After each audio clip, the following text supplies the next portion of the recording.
Price the Lord. എനിക്ക് വലിയ സന്തോഷമാണ് നിങ്ങളുടെ മുമ്പിൽ നിൽക്കുന്നതിനും ഇങ്ങനെയൊരു കൂട്ടായ്മയിൽ നിങ്ങളോടൊപ്പം ഈശോയുടെ സ്നേഹവും ജ്ഞാനവും പങ്കുവയ്ക്കാനുള്ള അവസരത്തിന് നന്ദി പറയണം. വലിയ അഭിമാനത്തോടെയാണ് നിങ്ങളെല്ലാവരെയും കാണുന്നത്. കാരണം ലോകചരിത്രത്തിൽ തങ്കലിപികൾ കൊണ്ട് എഴുതപ്പെട്ട ഒരു ചരിത്രമാണ് ശാലോം. Price the Lord. ആ കടുകുമണി വളർന്നു പന്തലിച്ചു, ലോകമെമ്പാടും നിറഞ്ഞു. ദൈവത്തിൻ്റെ വലിയ പ്രവർത്തനത്തിൻ്റെ ഒരടയാളം.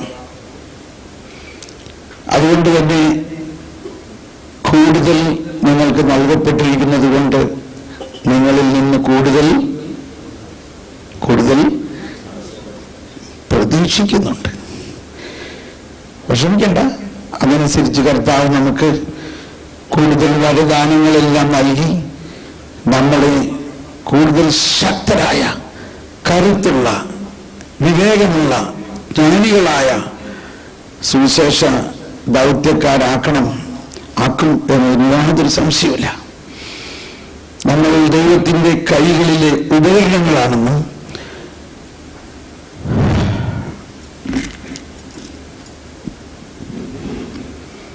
പരിശുദ്ധാത്മാവേ, വീണ്ടും നമ്മൾ നന്ദി പറയുന്നതോടൊപ്പം നമ്മളിലുള്ള ഈ വരദാനങ്ങളെ ജ്വലിപ്പിക്കുന്നതിനും ഞങ്ങളെ തന്നെ നവീകരിച്ച് കൂടുതൽ വിശുദ്ധിയും കരുണയും നിറയുന്നവരാക്കാൻ ഞങ്ങളെ അനുഗ്രഹിക്കണമേ. ഒരു പ്രാർത്ഥന കൂടി ചെയ്യാൻ തോന്നുകയാണ്. സാധാരണ ധ്യാനങ്ങളെല്ലാം ധ്യാനത്തിൻ്റെ അവസാനത്തിൽ ഒരു അഭിഷേക പ്രാർത്ഥന കൈവച്ച് നമ്മൾ പ്രാർത്ഥിക്കാറില്ലേ? പക്ഷെ ഇതൊരു വളർച്ചാ ധ്യാനമാണ്. അതുകൊണ്ട് അതിൻ്റെ അവസാനത്തിൽ നിന്ന് നമ്മളിപ്പോൾ തുടങ്ങുകയാണ്. ഇരുന്നുകൊണ്ടും പ്രാർത്ഥിക്കാം. നമുക്ക് രണ്ടുപേരൊന്ന് മുഖാമുഖം തിരിഞ്ഞ് ഒരാൾ അടുത്ത ആളുടെ തലയിൽ കൈവച്ച് പ്രാർത്ഥിക്കണം. രണ്ടുപേരൊപ്പം പ്രാർത്ഥിക്കണം. നമുക്ക് 2 പ്രാവശ്യം പ്രാർത്ഥിക്കാം. ഒരാൾ കൈവിടർത്തി ഇരിക്കുന്നു, മറ്റേ ആളുടെ തലയിൽ കൈവച്ച് പ്രാർത്ഥിക്കുന്നു. നമ്മൾ പ്രാർത്ഥിക്കേണ്ട വിഷയം ഇതാണ്: ഈ മകളിൽ നൽകിയിരിക്കുന്ന ആത്മാവിൻ്റെ വരദാനങ്ങളെ കൂടുതൽ ശക്തമായി ജ്വലിക്കുന്നതിന് വേണ്ടി ദൈവത്തിൻ്റെ എല്ലാ വരങ്ങളും തുറക്കണമേ.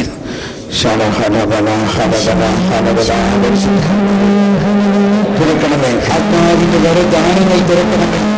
ഓ പരിശുദ്ധാത്മാവേ, എല്ലാ വരദാനങ്ങളും അഭിഷേകമാകണമേ, തുറക്കണമേ, ജ്ഞാനം നൽകണമേ. ഓ പരിശുദ്ധാത്മാവേ, ഈ മകളിൽ അങ്ങ് നൽകിയിരിക്കുന്ന എല്ലാ വരങ്ങളും തുറക്കണമേ. Hallelujah, hallelujah, hallelujah. ശാല ഹലബല ഹലബല ഹലബല ശാല ഹലബല ഹലബല ഹലബല ഹലബല ഹലബല ഹലബല ഹലബല ഹലബല. എല്ലാവരിലും അങ്ങയുടെ അത്ഭുത ശക്തി തുറക്കണമേ. അങ്ങയുടെ വരദാനങ്ങൾ തുറക്കണമേ. ദൈവ നീതി തുറക്കണമേ. വിശ്വാസം തുറക്കണമേ. ജ്ഞാനം നൽകണമേ. Hallelujah, hallelujah, hallelujah. ജീവിക്കും ദൈവത്തിൻ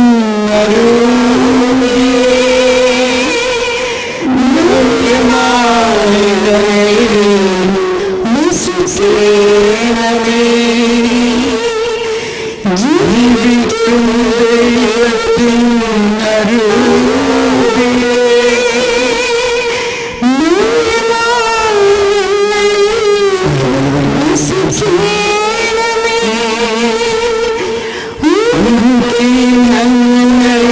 വാർത്തകൾ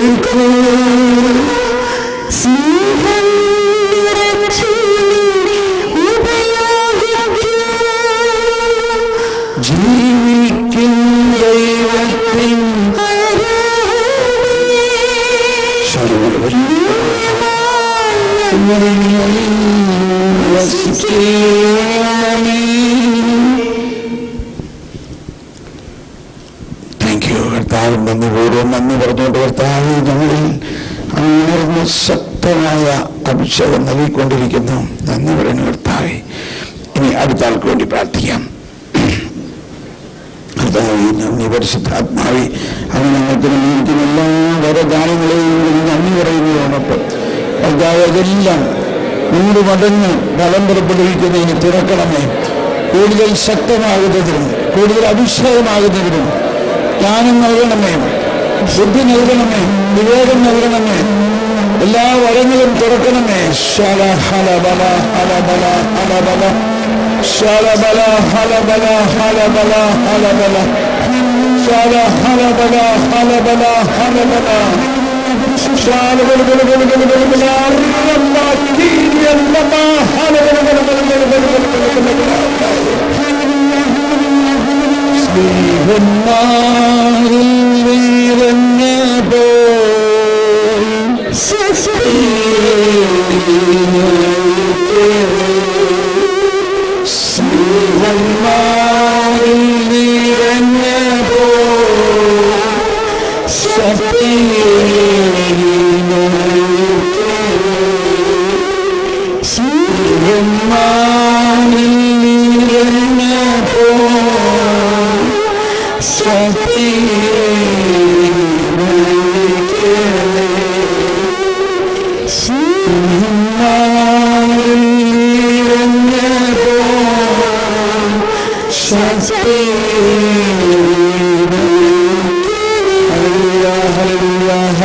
പരിശുദ്ധാത്മാവേ, ഞങ്ങളിൽ പുതിയ ശക്തി ജ്വലിപ്പിക്കണമേ, ഞങ്ങളെ തുറക്കണമേ, ഞങ്ങളുടെ എല്ലാ ചിന്തകളും മാറ്റി ദൈവരാജ്യത്തിന്റെ ദൈവിക രഹസ്യങ്ങളിലേക്കുള്ള കവാടം തുറക്കണമേ, ദൈവിക രഹസ്യങ്ങളിലേക്കുള്ള കവാടം തുറക്കണമേ. Hallelujah, hallelujah, hallelujah, hallelujah. Thank you. Praise the Lord. സ്നേഹമുള്ളവരെയും ദൈവത്തിൻ്റെ ജ്ഞാനത്തിൻ്റെയും അറിവിൻ്റെയും നിധികളാണ് നമുക്ക് നൽകിയിരിക്കുന്നത്. എന്താ നൽകിയിരിക്കുന്നത്? ജ്ഞാനത്തിൻ്റെയും അറിവിൻ്റെയും നിധികൾ. എന്തൊരു വിസ്മയാവഹമാണെന്നാണ് നമ്മൾ ആദ്യം മനസ്സിലാക്കേണ്ടത്. പക്ഷെ എന്നിരുന്നാലും പൗലോസ്ലീഹയുടെ ലേഖനങ്ങളിലെല്ലാം ആദ്യ ഭാഗങ്ങളിൽ പറയുന്നത് ദൈവം ജ്ഞാനമാണ്. എന്നാൽ ആ ജ്ഞാനത്തിൻ്റെ ചൈതന്യം ദൈവമക്കളായ നമുക്ക് അവകാശമാണെന്നും അത് നമുക്ക് തുറന്നു തന്നിരിക്കുന്നു എന്നതാണ്. നമ്മൾ ആരാണ്? ദൈവ മക്കളാണ്. നമ്മൾ ദൈവമക്കളായതുകൊണ്ട് ദൈവത്തിൻ്റെ ജ്ഞാനത്തിൻ്റെയും അറിവിൻ്റെയും എല്ലാ നിധിയും നമ്മുടെ അവകാശമാണ്.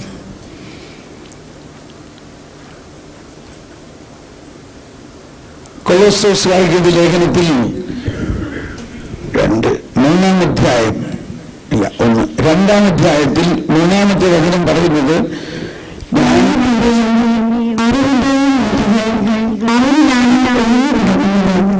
എല്ലാവരും ഏറ്റു പറയാം, ജ്ഞാനത്തിന്റെയും അറിവിന്റെയും നിധികൾ.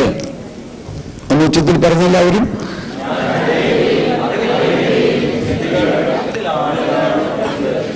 അവനെവിടെയാ? പറഞ്ഞു, അവനെവിടെയാ? നമ്മുടെ ഉള്ളിൽ. അപ്പൊ നമ്മുടെ ഉള്ളിൽ എന്താണ് നൽകിയിരിക്കുന്നത്? ജ്ഞാനത്തിന്റെയും അറിവിന്റെയും നിധികൾ.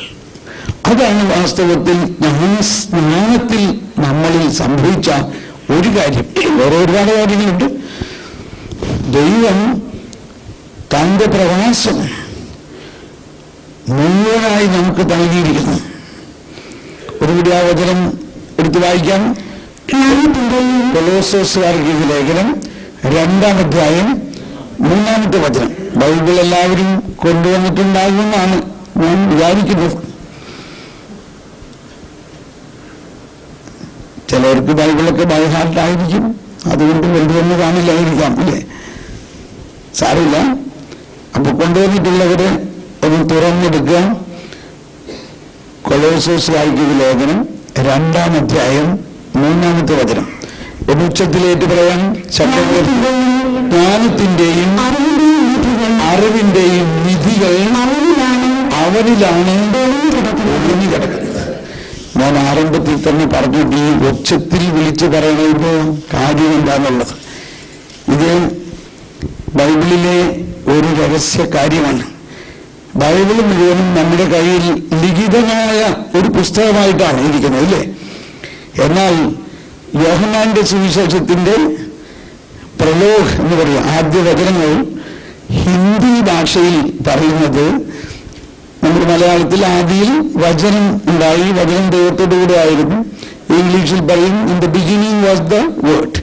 പക്ഷെ ഹിന്ദിയിൽ പറയുന്നത് आदि में शब्द था, आदि में शब्द था, शब्द ईश्वर के साथ था, शब्द ईश्वर ही था, सब कुछ उसके द्वारा बना गया, उसके बिना कुछ भी नहीं बना, उसमें जीवन था, उस जीवन इंसान का ज्योति था, उस ज्योति अंधकार में चमकती है, अंधकार उसको नहीं बुझा सका. समझ में आया है? आदि में शब्द था. ഇത് മലയാളം ഉണ്ടായിരുന്നില്ല. ആദ്യത്തിൽ ശബ്ദമാണ് ഉണ്ടായത്. ഈ ആശയം എന്റെ ജീവിതത്തെ വളരെയധികം വളർത്തിയ ഒരാശയമാണ്. അങ്ങനെയാണ് വചനം ശബ്ദമുയർത്തി വായിക്കാൻ തന്നെ ആരംഭിച്ചത്. വചനം ശബ്ദമുയർത്തി വായിക്കുമ്പോൾ കണ്ണിലൂടെ ഓപ്റ്റിക്കലായിട്ട് നമ്മുടെ കണ്ണിലൂടെ കടന്ന ഈ വചനം ഓഡിയോ ടെക്നീഷ്യൻസിന് ഭയങ്കര സന്തോഷമാണ്. അപ്പോൾ ഓഡിയോ ആയിട്ട് പുറത്തു വരികയാണ്. ഓഡിയോ അങ്ങനെ ഈ വചനത്തെ ഓഡിയോ ശബ്ദമായാൽ മാത്രമേ അത് നമ്മുടെ തന്നെ കാതിലൂടെ ഹൃദയത്തിലേക്ക് പ്രവേശിക്കുന്നത്. അങ്ങനെയാണ് വചനം നമ്മുടെ ഹൃദയത്തിൽ ആഴമായി പതിയുന്നത്. കണ്ണിലൂടെ കണ്ടതുകൊണ്ട് മാത്രമല്ല, അത് ശബ്ദമായി അത് നമ്മുടെ കാതിലൂടെ ആണ് അത് ഹൃദയത്തിൽ വരുന്നത്. ഈ ആശയം മനസ്സിലാക്കിയിട്ട് ഇനിയും വായിക്കാൻ കൂടുതൽ പ്രചോദനം തോന്നി. അതുകൊണ്ട് തന്നെ നമ്മൾ വീട്ടിലായാലും അതാണ് ഓഡിയോ വിഷ്വൽ. ഈ ടെലിവിഷൻ പ്രസ്ഥാനം ആരംഭിച്ചത് അതിൻ്റെ യഥാർത്ഥ കാതലായ സോഴ്സ് ഉൽപ്പത്തി 1-2 വചനത്തിൽ തന്നെയാണ്. TV തുറക്കുമ്പോൾ സാധാരണ എന്താ കാണുന്നത്? ഡാർക്ക്നെസ് ആണ്, അല്ലേ? ആദ്യം കാണുന്നത് ഡാർക്ക്നെസ് ആണ്. എന്നുപോലെ തന്നെയായിരുന്നു ആദ്യം എല്ലാം അന്ധകാരമായിരുന്നു. പിന്നെ എന്തുണ്ടായി? പിന്നെ ഉണ്ടായത് ഓഡിയോ ആണോ അതോ പ്രകാശമാണോ? പിന്നെ എന്താ ഉണ്ടായത്? അന്ധകാരത്തിന്റെ മേൽ എന്തുണ്ടായി? എങ്ങനെ പ്രകാശം ഉണ്ടായി? ഓഡിയോ വന്നപ്പോഴാണ്. എന്തായിരുന്നു ഓഡിയോ? പ്രകാശം ഉണ്ടാകട്ടെ എന്ന ശബ്ദം വന്നു. അതാണ്. അപ്പൊ രണ്ടാമത് TV കേൾക്കുന്നത് ശബ്ദമാണ്, അതിനുശേഷമാണ് പ്രകാശം വരുന്നത്. അതുകൊണ്ട് ടെലിവിഷൻ പ്രവർത്തനത്തിലും ഓഡിയോ ആണ് പ്രധാനം.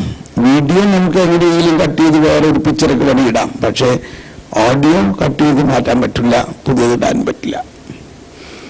എന്നപോലെ തന്നെ ദൈവവചനം ശബ്ദമായി നമ്മുടെ കാതുകളിലൂടെ ഹൃദയത്തിലേക്ക് ആലേഖനം ചെയ്യപ്പെടുമ്പോഴാണ് ഹൃദയത്തിൻ്റെ മുൻകൂട്ടി ഉണ്ടായിട്ടുള്ള സെറ്റിങ്ങുകളിലെല്ലാം ഒരു മാറ്റം ഉണ്ടാകണം.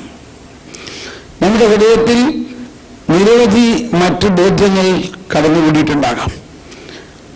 അതിൽ നിന്നും വളർച്ചയിലേക്ക് വരുമ്പോൾ പുതിയ കാര്യങ്ങൾ കർത്താവ് നമ്മളെ പഠിപ്പിക്കുന്നു. അങ്ങനെ പഠിപ്പിക്കുമ്പോൾ അത് പഠിക്കുന്നത് ഇത് കാതിലൂടെ. അതുകൊണ്ടാണ് പൗലോസ്ലീഹയുടെ ലേഖനത്തിൽ മറ്റൊരിടത്ത് പറയുന്നത്, റോമാക്കാർക്ക് ഇത് ലേഖനം 10-ാം അധ്യായം 17-ാമത്തെ വചനത്തിലാണ് നോക്കിയ അല്ലെ, 10:17 പറയുന്നത്,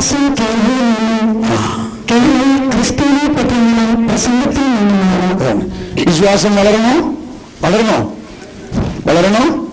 അപ്പൊ എങ്ങനെ വളരും? വിശ്വാസം വൃക്ഷത്തിൽ പറഞ്ഞെല്ലാവരും വിശ്വാസം കേൾവിയിൽ നിന്നും കേൾവി ക്രിസ്തുവിനെ പറ്റിയുള്ള പ്രസംഗത്തിൽ നിന്നാണ്. വേറെ ഒന്നുമല്ല വിശ്വാസം വളർത്തുന്നത്, ക്രിസ്തുവിനെ പറ്റിയുള്ള പ്രസംഗം. ഇതും ഹിന്ദിയിൽ ഇതിനേക്കാൾ കുറച്ചുകൂടി മനോഹരമായിട്ടാണത്. ഹിന്ദിയിൽ പറയുന്നത് സുന്നേ സേ വിശ്വാസ് ഉത്പന്ന ഹോത്താ ഹൈ എന്ന് പറഞ്ഞെല്ലാവരും സുന്നേ സേ വിശ്വാസ് ഉത്പന്ന ഹോത്താ ഹൈ. കണ്ടോ, മലയാളത്തെക്കാളും കുറച്ചുകൂടി പ്രചോദനാത്മകമായിട്ട് തോന്നിയില്ലേ? മലയാളത്തിൽ എന്താ പറയണത്? വിശ്വാസം കേൾവിയിൽ നിന്നും കേൾവി ക്രിസ്തുവിനെ പറ്റിയുള്ള പ്രസംഗത്തിൽ ആണ്. അതിനേക്കാൾ കുറെ കൂടി അപ്പീലിംഗ് ആയിട്ട് എനിക്ക് തോന്നിയത് സുന്നേ സേ വിശ്വാസ് ഉത്പന്ന ഹോത്താ ഹൈ. എന്തിനു പറയുന്നു? അതിനുശേഷം ഞാൻ ഈ വചനം ഇങ്ങനെ കേൾക്കാൻ തുടങ്ങി. ഒരു ചെറിയ ടേപ്പ് റെക്കോർഡറിൽ ഇത് ഞാൻ തന്നെ റെക്കോർഡ് ചെയ്ത് അങ്ങനെ കേട്ട് ആ ശ്രവണത്തിലൂടെയാണ് എൻ്റെ വിശ്വാസം വളരെയധികം വർദ്ധിക്കാൻ എനിക്ക് സഹായമായത്. അങ്ങേയറ്റം രാത്രി കിടക്കുമ്പോഴും ഞാൻ ചിന്തിച്ചു, കിടക്കുമ്പോൾ നമ്മളുടെ മനസ്സുറങ്ങുന്നു ഇല്ലേ? ആത്മാവ് ഉറങ്ങുന്നുണ്ടോ? കാത് തുറന്നല്ലേ ഇരിക്കല്ലേ കിടക്കുമ്പോ? അതുകൊണ്ടല്ലേ അലാം അടിക്കുമ്പോൾ നമ്മൾ കേൾക്കണം. എങ്കിൽ ഉറങ്ങുന്ന സമയത്തും ഒരു ചെറിയ ടേപ്പ് റെക്കോർഡറിൽ വചനം ഇങ്ങനെ ഉറക്കത്തിന് ശല്യം വരുന്നില്ല, എന്നാൽ കാതിലൂടെ അകത്ത് കയറണം എന്നുള്ള വിശ്വാസത്തിൽ ഞാനിങ്ങനെ വചനം കേൾക്കുമായിരുന്നു. Price the Lord. രാവിലെ എണീക്കുമ്പോഴും ഈ വചനം നമ്മുടെ ഉള്ളിൽ ഇങ്ങനെ മാറ്റുള്ളിക്കൊണ്ടുകൊണ്ടാണ് എണീക്കുന്നത്. എനിവേ, പറഞ്ഞു വന്നതിൻ്റെ ഉദ്ദേശം പ്രധാനമായിട്ട് ഇതാണ്. നമ്മൾ ഈ ധ്യാനത്തിൽ വചനം ഇങ്ങനെ ഏറ്റു പറയുമ്പോൾ നിങ്ങൾ വിചാരിക്കരുത് ഞങ്ങൾ കിൻഡർ ഗാർഡനിലൊന്നും അല്ല, ഞങ്ങളൊക്കെ വളർന്നവരാണെന്ന് വിചാരിക്കാതെ കിൻഡർ ഗാർഡനിൽ തന്നെയാണ് എന്നുള്ള ബോധ്യത്തിൽ കർത്താവ് ഞങ്ങളിപ്പോഴും നിന്നെ സംബന്ധിച്ച് ശിശുക്കളാണ് എന്ന ബോധ്യത്തിൽ ഉച്ചത്തിലേറ്റ് പറയുമ്പോൾ 3 ദിവസത്തിനകത്ത് നിങ്ങളുടെ ഹൃദയത്തിൽ ഒരു വലിയ തരംഗം, ഒരു വലിയ മാറ്റം വരുത്തുകയും പഴയ സെറ്റിംഗ് എല്ലാം മാറി പുതിയ സെറ്റിംഗായി മാറും. വേണോ? അതോ പഴയ സെറ്റിംഗ് തന്നെ മതിയോ? എന്ത് വേണം? പുതിയ സെറ്റിംഗ് ആകണോ? ഈശോ ഒരു കാര്യം പറഞ്ഞിട്ടുണ്ട്. ഈശോ പറഞ്ഞിട്ടുണ്ട്, പഴയത് കുടിച്ച് പരിചയമുള്ളവര് പറയും അത് മതി. ഇതിന്റെ കാര്യത്തിലാണ്. അതും നമ്മുടെ ഉള്ളിലുള്ള ഒരു റിസ്ക് ഫാക്ടറാണ്. നമ്മൾ ഇതിന് ചെറുപ്പം മുതൽ കുറെ സിദ്ധാന്തങ്ങൾ പഠിച്ചിട്ടുണ്ട്. അത് മതി. സമയമായി ഇല്ലേ ചായ കുടിക്കാൻ? അവിടെ ആരോ നിൽക്കണ കണ്ടപ്പോൾ എനിക്ക് തോന്നിയ ഒരു സിഗ്നൽ തരാനാണെന്ന്. Thank you. അപ്പൊ നമ്മൾക്ക് ഇത്രയും ഒരു പ്രാരംഭമായിട്ട് മനസ്സിലാക്കാം. നമ്മളിപ്പോൾ ചായ കുടിക്കാൻ പോകുന്നു. 15 മിനിറ്റേ ഉള്ളൂ. കാരണം നമ്മളെല്ലാം വളരെ ടൈറ്റായിരിക്കുന്നത്. നമുക്ക് 3 ദിവസം മുഴുവനുമില്ല, രാവിലെ മുതൽ വൈകുന്നേരം വരെയുള്ളൂ. അതിനകത്ത് കാര്യം സാധിക്കുകയും വേണം. അതുകൊണ്ട് ഈ ഇടവേളകളെല്ലാം നമ്മൾ വളരെ ബുദ്ധിപൂർവ്വം ഉപയോഗിക്കുക. നമ്മൾ വേറെ ഒന്നിലേക്കും ചിന്തിക്കാതെ ഈ കേട്ട കാര്യങ്ങളും ഈ കേൾക്കാൻ പോകുന്നതിനുള്ള ദാഹത്തിലും ചിന്തിച്ചുകൊണ്ട് നമുക്ക് എന്താ നമ്മൾ കേട്ടതെന്താ? ജ്ഞാനത്തിൻ്റെയും അറിവിൻ്റെയും നിധികൾ നമ്മുടെ ഉള്ളിൽ തന്നെ ഉണ്ട്. ഇനി ആ നിധിയെ ഒന്ന് കോണ്ടാക്ട് ചെയ്തിട്ട് ജ്ഞാനം നമ്മൾ തുറക്കണേ എന്നുള്ള ഒരു മനന പ്രാർത്ഥനയിലൂടെ നമുക്ക് പോകാം. നമ്മൾ 11:05 എല്ലാവരും എത്തുന്നു. 15 മിനിറ്റാണ് ഇടവേള. ചായ കുടിച്ചിട്ട് ഒരു വരുവിൽ 15 മിനിറ്റ് കൊണ്ട് വരാം. 11:05 സാവധാനം പോവുക, തിരക്ക് പിടിക്കാതെ. Thank you.